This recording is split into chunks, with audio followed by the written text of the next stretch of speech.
In the mountain town of Prospect Ridge, Colorado, everyone knew the old silver mine on the East Hill, and everyone knew the boy who lived inside it. His name was Ethan Carter, 12 years old, small for his age, but sharp-eyed and alert in a way that made adults uncomfortable, walking with a quiet, cautious confidence like someone who had learned early that the world could take things from you without warning. Most mornings, Ethan came down from the hillside just as the sun crept over the snow-capped peaks, a dented metal bucket in one hand for water from the town pump and a cloth sack in the other for whatever he could afford from the general store. Usually a few potatoes, some flour, maybe a bruised apple if Mr. Holloway was feeling generous. People watched from porches and windows. Some shook their heads, some whispered, some pretended not to see him at all. That poor kid, someone would murmur, living like a ghost, sleeping in that old mine like some kind of animal. Ethan never looked up when they talked about him because he had learned that listening to pity hurt just as much as being ignored. The mine entrance gaped out of the hillside like a dark, silent mouth, weather-beaten timbers framing the opening and a heavy wooden door, one Ethan had built himself, keeping out the worst of the wind. Beyond it, the tunnel sloped gently into the mountain, lit by a single oil lamp that flickered against stone walls, scarred with the marks of long-gone miners. That was Ethan's home now. A year earlier, he had lived in a clapboard house at the edge of town with his grandfather, Walter Carter, a miner his whole life.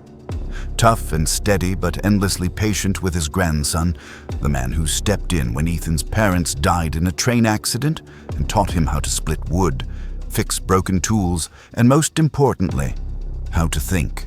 Last winter, Walter got sick. This winter, Ethan was alone.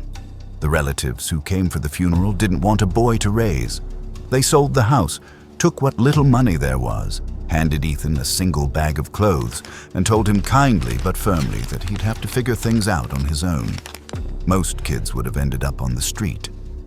Ethan went to the mountain because Walter had said something once that never left his mind. Boy, this mountain is warmer than any house in winter and cooler than any house in summer. Earth's a blanket. Folks forget that. Ethan didn't forget.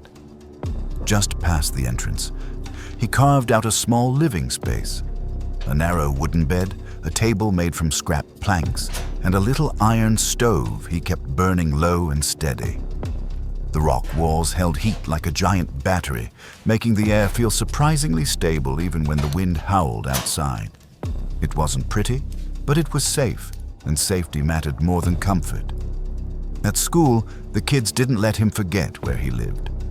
"Hey, mole boy," someone shouted one afternoon. "Careful, you'll start growing fur if you stay underground too long." Laughter followed him down the dirt road. Ethan didn't fight back. He just kept walking, jaw tight, hands clenched in his coat pockets, because he'd learned that fighting didn't make you strong. It just made you tired. What kept him going was what lay deeper inside the mountain. Beyond his little sleeping area, past a bend in the tunnel, the mine opened into an old staging chamber where the air felt different, dry and still, not cold like outside and not stove warm either, just steady. Weeks earlier, Ethan had noticed something strange. Food stored there didn't freeze, didn't rot, didn't sweat. It just stayed right. So he built shelves. Careful, stubborn shelves lining the stone walls. He stacked potatoes in crates, apples in burlap sacks, jars of beans he'd traded for firewood, even a crock of butter someone had thrown away because it was about to go bad. But in the mine, it didn't. Every night he sat at his little table with a pencil stub and scraps of paper, writing down what he had, what he used, what he still needed. He treated his food like a bank account. Every potato mattered, every apple was counted. He wasn't just surviving. He was planning. Outside, winter crept closer every day. The sky turned heavy and gray. Frost coated the ground each morning and the wind grew sharper, meaner. The town prepared the way it always did, poorly. Root cellars filled with damp air.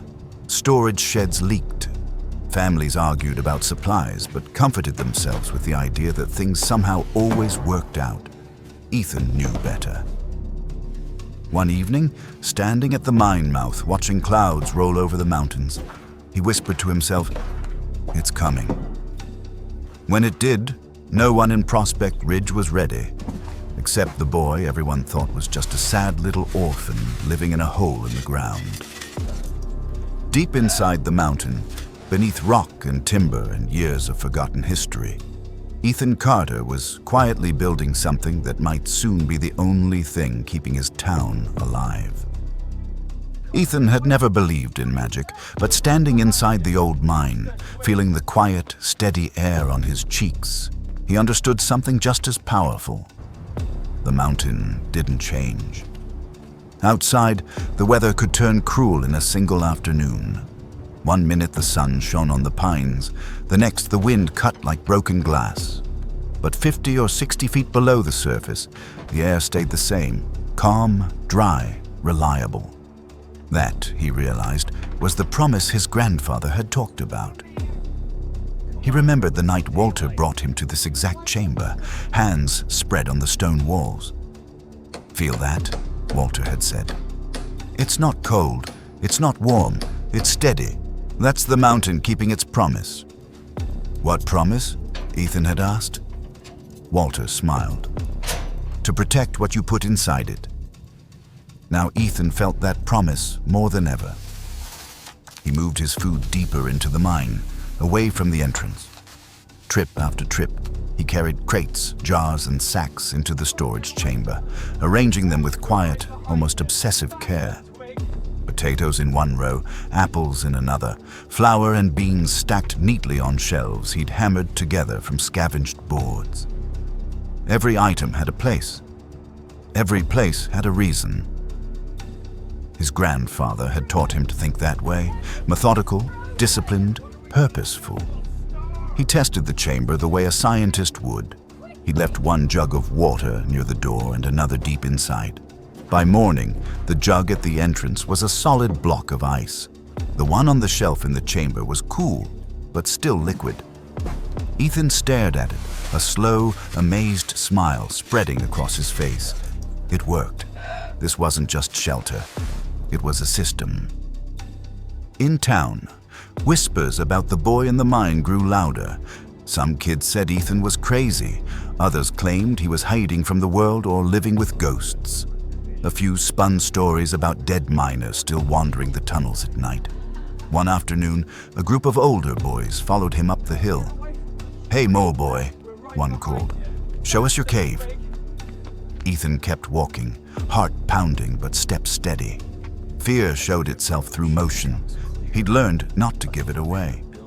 At the door, he finally turned. "You don't want to go in there," he said quietly. "Oh yeah," another boy sneered. "Why not? Afraid we'll steal your rats?" Ethan didn't answer. He just opened the door. Warm, dry air flowed out like the mountain was exhaling. The boys hesitated. Something about it felt wrong to them. Not scary exactly, just uncanny. The mine didn't feel dead. It felt alive. "Whatever," one muttered, backing away. They left, suddenly less brave than before. Ethan closed the door and leaned against it, releasing the breath he'd been holding. He was scared sometimes, but he wasn't weak. Inside, he went back to work. He built more shelves, reinforced the ones he had, and found an old mining journal Walter had left, filled with notes on ventilation, rock stability, and temperature zones inside deep shafts. He read it like a survival manual, because it was. Each day the snow clouds stacked higher against the mountains. The radio in the general store crackled with warnings of early storms, heavy drifts, record-breaking cold. People shrugged. Winters came and went. They figured this one would too. Ethan knew better. He inventoried his supplies: 2 crates of potatoes, 1 sack of flour, 3 jars of beans, a few apples, some dried meat. Not much, but in the right place, managed the right way, it could last. As he worked, another thought crept in, tightening his chest with fear and hope at the same time. What if others needed this space? What if the mountain wasn't just protecting him, but everyone? The first real storm came on a Sunday, rolling over the mountains like a slow, merciless tide that swallowed the sky in layers of iron-gray cloud. By noon, snow fell thick and wet, clinging to roofs and piling along fences, turning dirt roads into slick, icy ribbons. By nightfall, the temperature dropped hard. Ethan stood just inside the mine entrance, watching the flakes swirl in the lamp's beam while the wind hammered the door like something desperate trying to get in. Inside, the air stayed calm and steady. The mountain was doing its job. In town, everything started to fall apart. Mr. Holloway's back storage room flooded and then froze, splitting barrels and bursting jars of vegetables. A farmer down the road lost half his potatoes when his root cellar filled with icy groundwater. Another family tried to keep food in their kitchen only to have it spoil from the heat of their stove. Cold ruined some things. Warmth ruined others. Suddenly, everyone was scrambling. Ethan saw it during his next trip for water.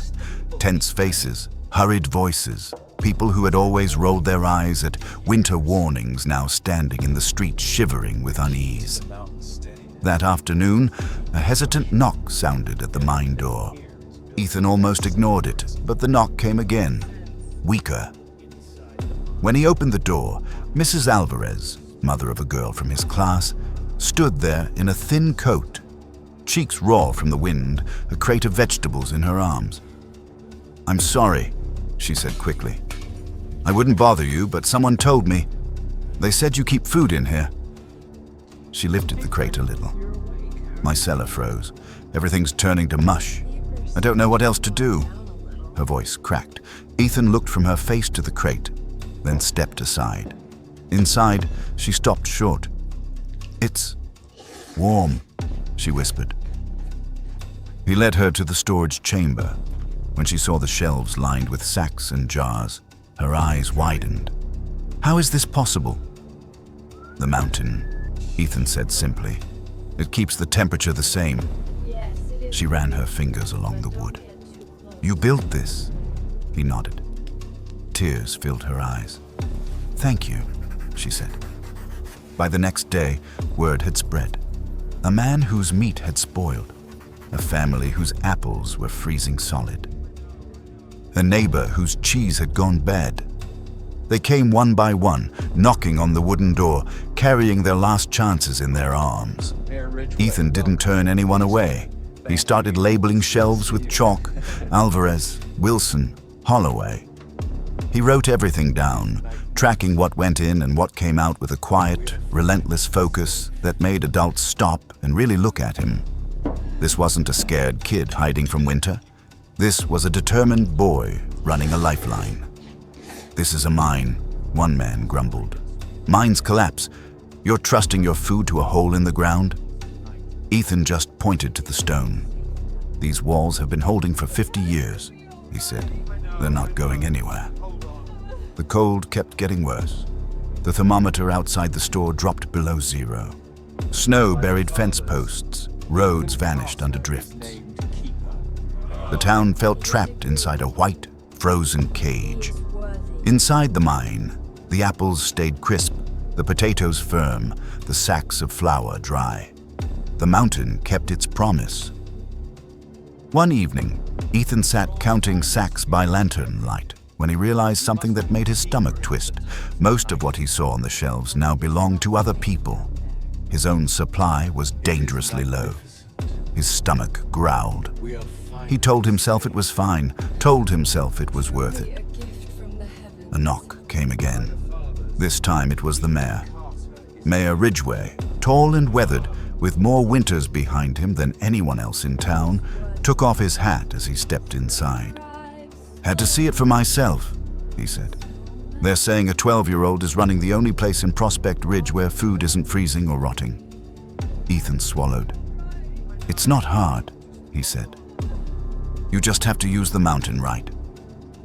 The mayor walked the shelves slowly, hand brushing over sacks and jars. This, he murmured, is incredible.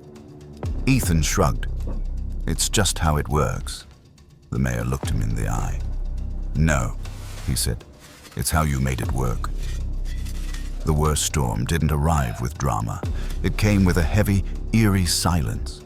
The sky turned to a flat, endless white. The air felt thick, like the world was holding its breath. Then the snow began again, this time in relentless sheets that erased roads, swallowed fences, and turned houses into buried mounds. By the third day, the town was cut off. By the fourth, the temperature plunged toward 40 below. Even inside the mine, Ethan could hear the wind screaming along the mountainside, slamming against the door so hard that timbers groaned. Snow piled so high that he had to shovel just to keep the entrance clear. People kept coming, red cracked hands, hollow eyes, children bundled in layer after layer that still wasn't enough. They took just enough flour, potatoes, beans, and meat to last a few days at a time. Ethan's pencil raced in his notebook as he tracked it all. He barely ate, resting only when his body refused to keep moving. On the sixth day, Mrs. Alvarez came back carrying her youngest boy, cheeks flushed with fever. "We don't have enough wood to keep the house warm," she whispered. "Can he stay here, just for a while?" Ethan didn't hesitate. Soon his small living space was crowded with quiet bodies huddled near the stove. The mine became more than storage. It became shelter. But even Ethan had limits. Late that night, after everyone had settled, he went back to the storage chamber to count what remained. The shelves were still half full, but his own stomach was empty. When he stood, the world tilted, the lantern smeared into streaks of light. He hit the ground. When he woke, he was in his bed, wrapped in blankets. Mrs. Alvarez sat beside him, worry etched on her face. "You didn't eat," she said. "I'm fine," he murmured. "No, you're not. You can't save everyone if you don't save yourself." She handed him a bowl of soup. He hesitated, then took it. Outside, the storm raged for 12 long days. Prospect Ridge nearly vanished under ice and snow. Inside the mine, the food stayed safe, the stove kept burning, and a 12-year-old boy's careful ledger marked the thin line between survival and disaster. When the storm finally broke, sunlight spilled over the mountains, glittering off an endless sea of snow. Roofs sagged, fences twisted, streets disappeared, but people were alive. They stumbled out of their houses, blinking in the brightness, hugging one another, crying, laughing, and all of them turned their eyes toward the hill.